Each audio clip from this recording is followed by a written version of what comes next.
This is a game we in. We in a fucking hustle. We in a grind. Everybody ain't 50 Cent. Everybody ain't Puff. Everybody ain't Jay-Z. You gotta stick with a nigga. Grind with a nigga. You gotta do your job. Whatever your record is, if I was a promo man, whatever record you give me, I'ma get played. Cause my tongue gonna move that quick. I'ma get the shit done whether niggas like it, love it, hate it, whatever. The world of hip-hop is no stranger to rumors and intrigue, and a new controversy involving two of its biggest moguls, Jay-Z and Sean Diddy Combs, is making waves. A recent explosive claim suggests that Jay-Z attacked Diddy to silence him before he could reveal certain undisclosed matters. This sensational story has taken social media by storm, fueling intense discussions about power struggles, rivalries, and the hidden dynamics of the music industry. The acceptable monster at this time, like R. Kelly was the last time I sat on this couch. So who's next? Y'all don't see the lineup? Yeah, we see the lineup. I'm just waiting to see who's next. Jay-Z is setting Diddy up. Why is everyone having such a hard time? He ain't doing shit different. He lined up D-Haven, stole his life and identity. He lined up Big L, stole his life and identity. He lined up Dame Dash, stole his life, identity, and took his love. Lined up R. Kelly. He wants to be the one. Yeah, shout out D-Haven. He actually hit us up, wanted to tell this story. You need to talk to D-Haven. Yeah, we need to talk to him. I told you that last year when I put you on the phone with him. You did. I want you to think about this. Allegedly, Sean Carter is responsible for enacting Hype Williams to put Aaliyah on a faulty plane to move her out the way as punishment for rejecting him, and so he could level up Beyonce, who was struggling. Let's just say allegedly that happened. Now I want you to think about 106th and Park with Mary J. Blige. Free, who is a victim of Sean Carter. Yeah. Mary J. Blige, who is a victim of Sean Combs, are sitting there talking about the death of Aaliyah amongst each other. Think about that. You got a Diddy victim, you got a Jay-Z victim, and you got a superstar gone. They know what happened. And yet, they had to sit there and have that conversation like they didn't know who did it. Think of the power of that moment. Think about Claudia Jordan right now. Claudia Jordan don't ever mention my mother name. She mentioned it yesterday. Talking about why people are afraid to come forward. You mean like you? You was Diddy girl. Corey was Jay-Z girl. Why don't you claim your friend? Claudia.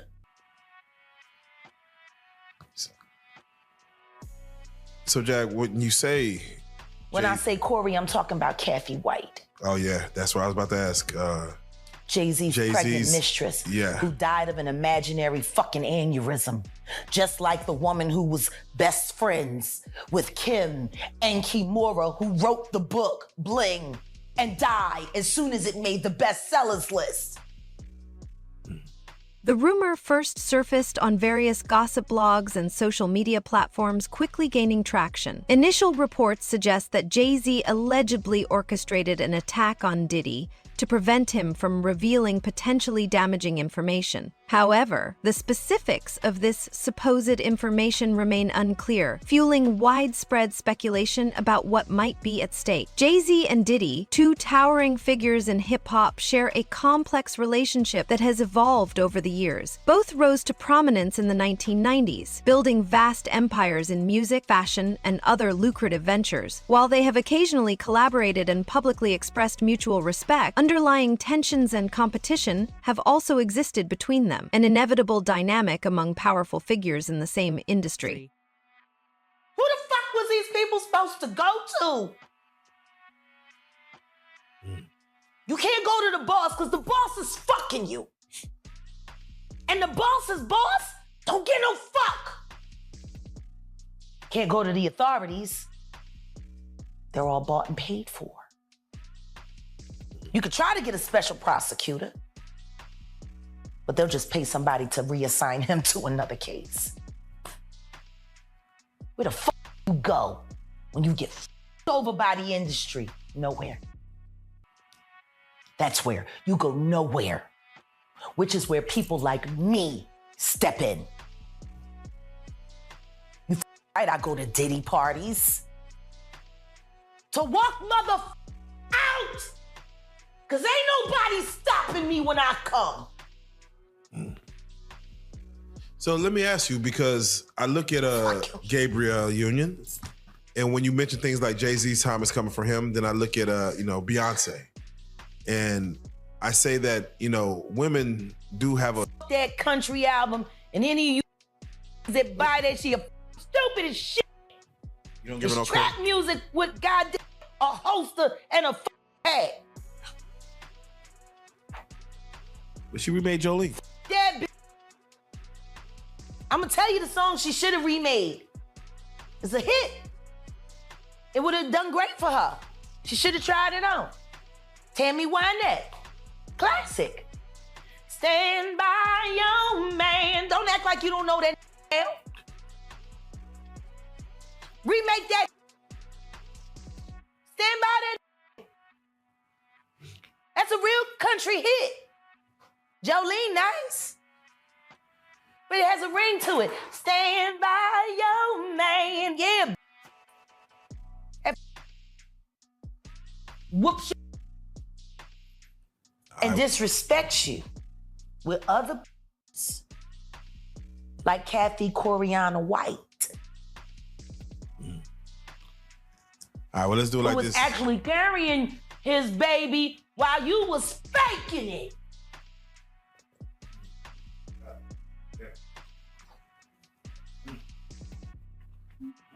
Why your husband don't want to put his seed inside of you? He put it in everybody else? Wild in this world, yo. It's funny, you open up Beyonce's internet, it just gets weird. Beyonce's internet. That's what we're calling that it. That belongs to the devil. Unless you calling that the devil, she ain't nothing but an employee. Oh. Half of which dumbass bitch. So, it's funny that it's crazy you say these things. Why don't nobody want to accept that bitch bitch? I think she went and killed the girl cats.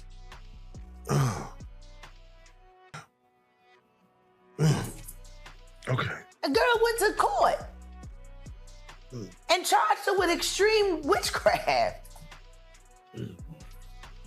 She was hypnotized. She was drugged.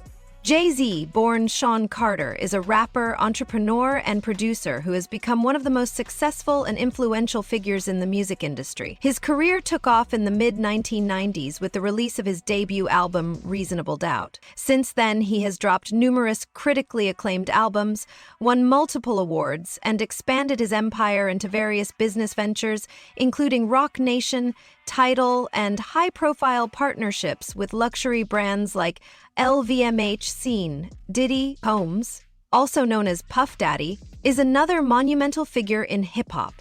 He started his career as a record executive and producer, founding Bad Boy Records in the early 1990s. Diddy played a crucial role in shaping the careers of iconic artists such as the notorious B.I.M., and has since built a diversified business empire that includes fashion lines, liquor brands, and television production. Beyonce came and she was in there eating on her and shit while she was asleep. Snacking on his bitch, killing people cats.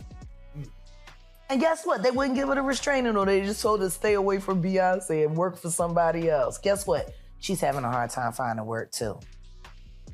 Which is interesting because she's a brilliant musician And she was trained at the esteemed Berkeley College of Music.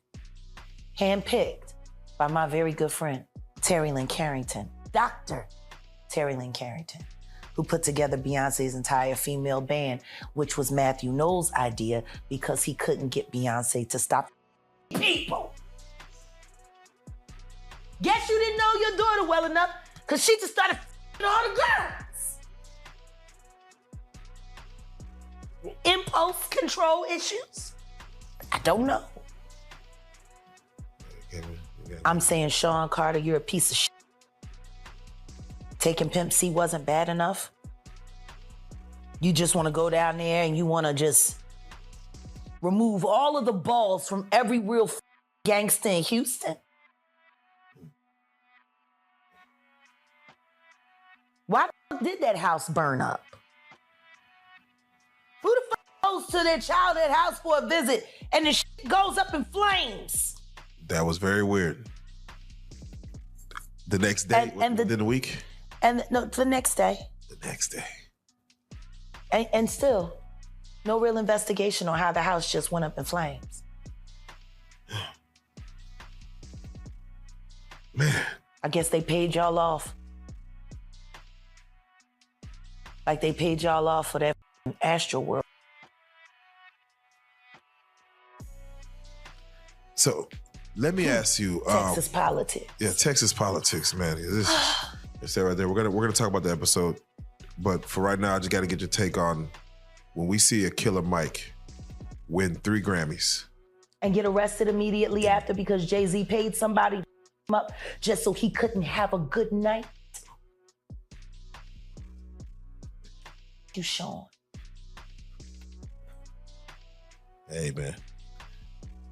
Weirdo. Oof. I don't get no what you got in your head, that Neuralink.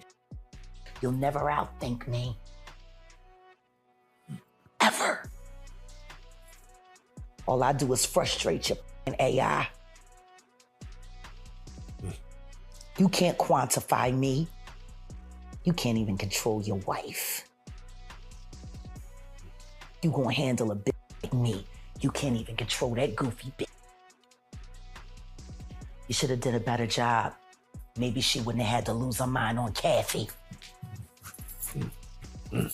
Cause you ain't protecting you. You're protecting her. Wonder why?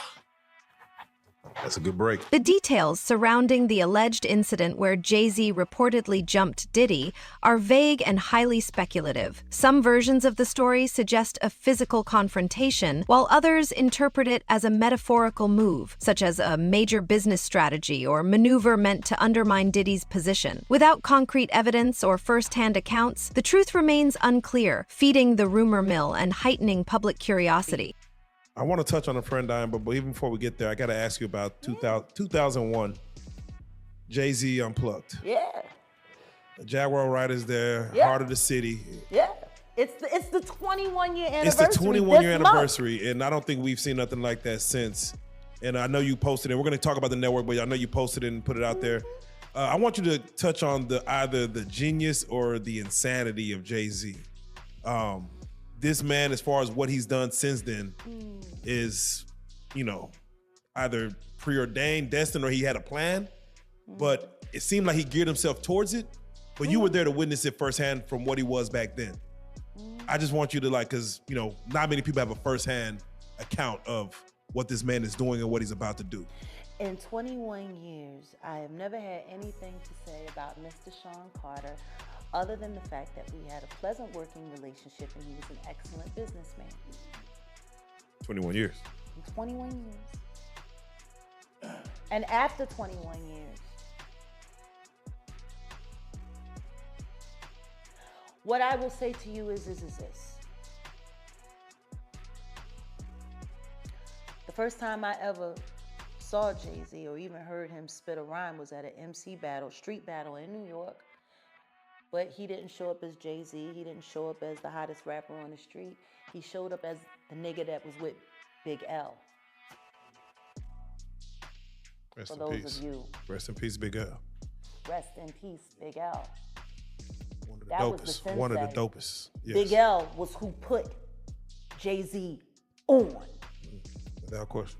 And then Big L died, and then the next thing you know, Jay-Z. And then, you know, he starts clienteling with Tupac and clienteling with Biggie and doing songs with Biggie and building a working, you know, camaraderie with Honeycombs and AKA Diddy.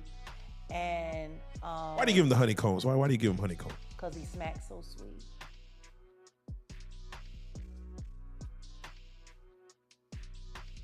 That fucking sodomite. Anyway, so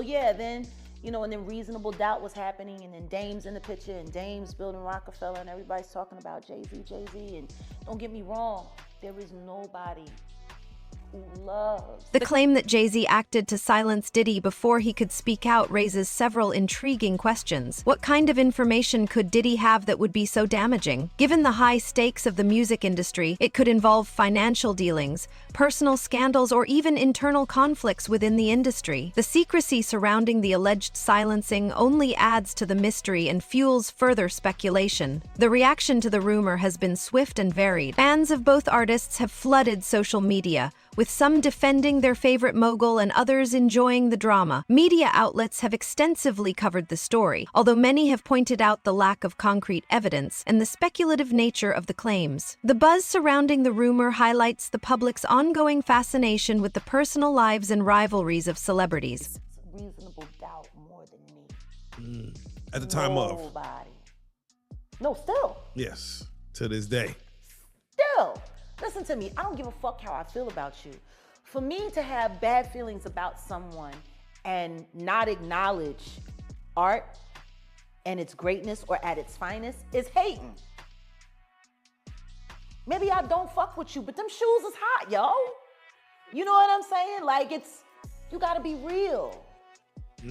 So I will never.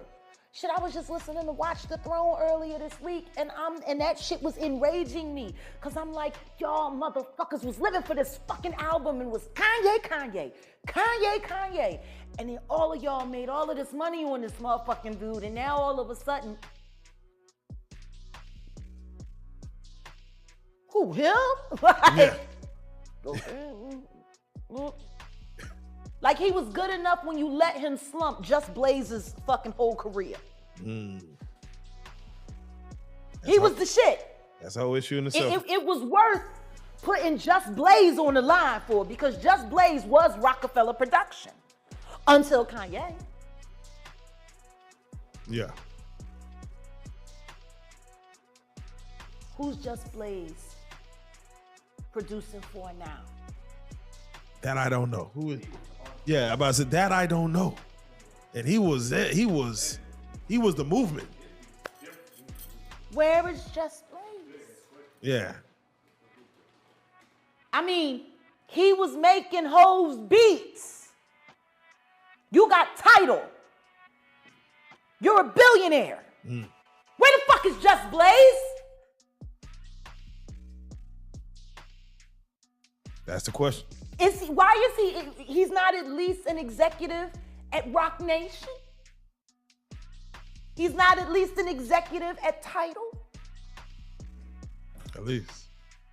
Like I said, Biggie died, Tupac died.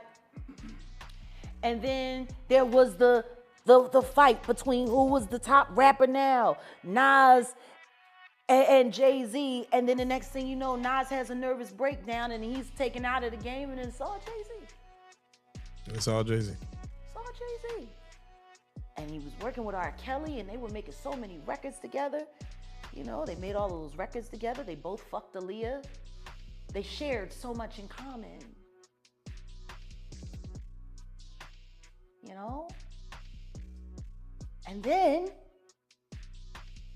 there was a falling out. And that's like it never happened. Whoever talks about best of the both worlds, best of both worlds. Nobody talks about that. Nobody talks about this shit.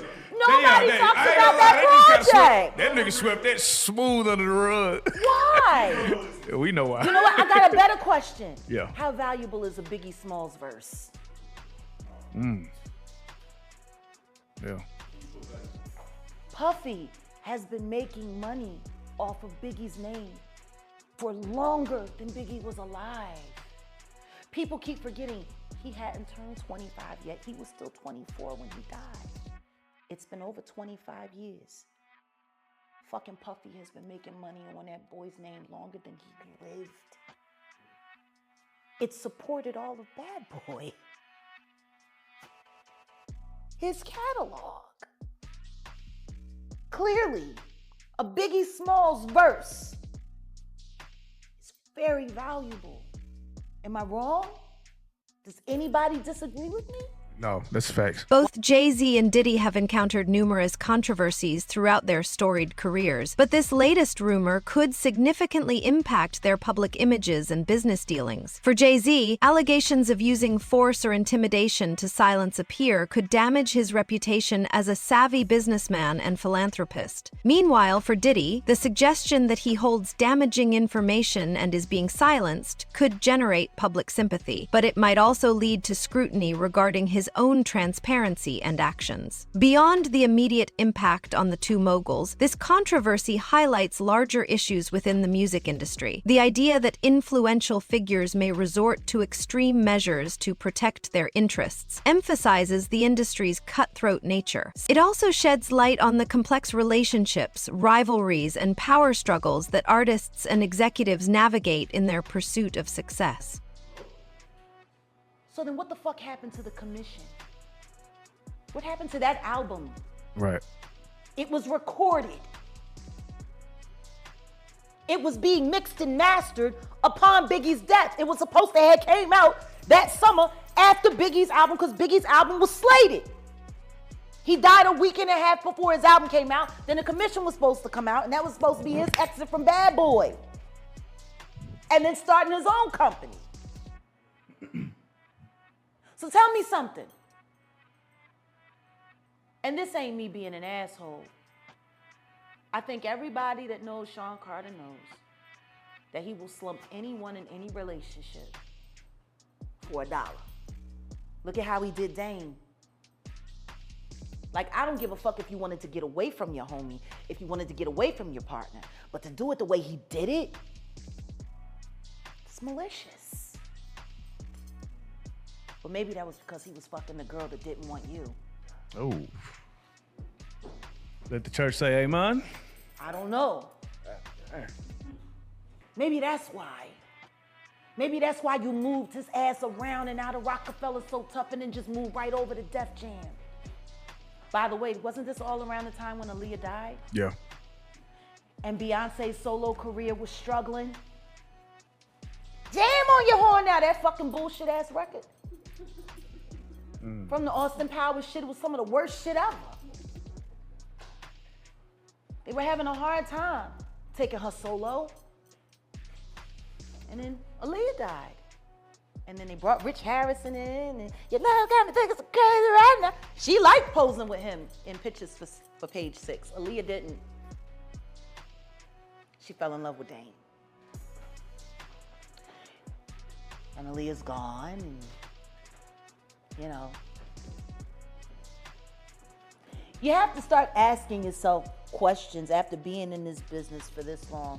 If you're a halfway intelligent person, when do you start questioning how lucky some motherfuckers keep getting? Right.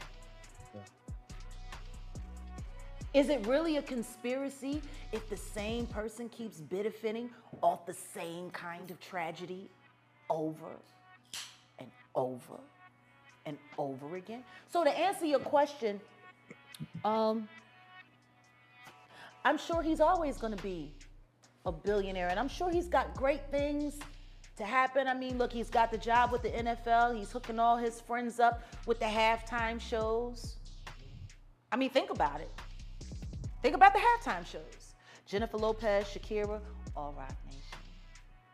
Now Rihanna And then we had the whole LA thing, which of course he was involved in that. And then they pulled Mary J. Blige off to, you know, make sure she got that money for Kendall. And, you know, they had that whole moment, you know, but all he's doing is using his friends and the people that he fucks with, or at least the people that signs his non-disclosure agreements. He keeps getting them the Super Bowl gigs. So I mean, like, he's doing all kinds of stuff, you know, and I do not begrudge him. It's just, if you gotta do the kind of things that he's done to get where he's gotten, well, fuck it. I don't want it that bad. I don't want nothing that bad. Power dynamics in the hip-hop industry are particularly intense due to the high stakes and fiercely competitive nature of the business. Rivalries between artists and moguls not only shape their individual careers, but also influence the broader cultural landscape. The rumors surrounding Jay-Z and Diddy serves as a prime example of these dynamics, illustrating how personal and professional conflicts can dramatically intersect. Gossip and rumors have long been a part of celebrity culture, captivating and engaging the public. However, they can also have significant consequences, affecting reputations, careers, and personal relationships. In the case of Jay-Z and Diddy, this rumor underscores the double-edged nature of fame, where public interest can quickly escalate into intense scrutiny and speculation. So it's a guy, right? It's a guy named Uncle Ron, right? I don't know if you've seen this video. You should have seen the video. It went viral. It was a real big video, man. It went viral, man. And his name is Uncle Ron, and he claims that he used to work for Puffy. He was one of Puffy bodyguards, and he said that Puffy offered him $30,000 to kill Biggie for his publishing. How you feel about that, yo? And do you know this guy? Well, first and foremost, you got to realize this.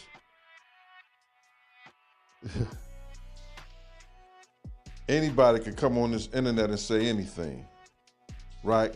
And dude is getting a whole lot of attention because people even calling me, asking me about him, you know, and I don't know him from a can of paint.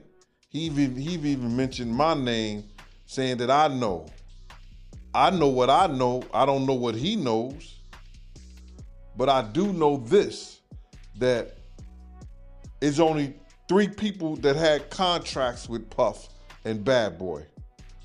Me, Wolf, and Paul Offord. If he didn't come through Paul Offord security, Green Gate security, he didn't have a contract with Puff. Because anybody who worked for Puff, other than me and Wolf, came through Green Gate security. That was Paul's security thing. Especially at the time that he was saying that he worked for Puff, or Puff offered him $30,000. Now, anybody knows this, that Bad Boy took 50% of all this artist publishing, right? 50% of all the artist publishing straight out the rip. Then Puff gave Big $200,000 for the rest of his publishing. So what publishing did he was trying to get and keep from Puff? You understand? What publishing was Puff was trying to get when he already had it? He had already paid for it. What part of the catalog was he talking about? I don't understand that. And then he said that Puff offered him $30,000. I can't say he lied, but I can say that he wasn't a part of Bad Boy security that I know. I knew everybody who worked during them days. You understand? And I don't know dude from a can of paint. So whoever this Uncle Ron dude is, he's a liar then. He's a fraud. Is he a fraud? Bruh, he's what he is. He wasn't part of our security that I knew of. Not at that time. He never been on no trips with us. He never been at no parties, no nothing. So is he a fraud? The internet will have the real niggas looking fake and the fake niggas looking real. Put it together. How could he want Biggie publishing when he already had it?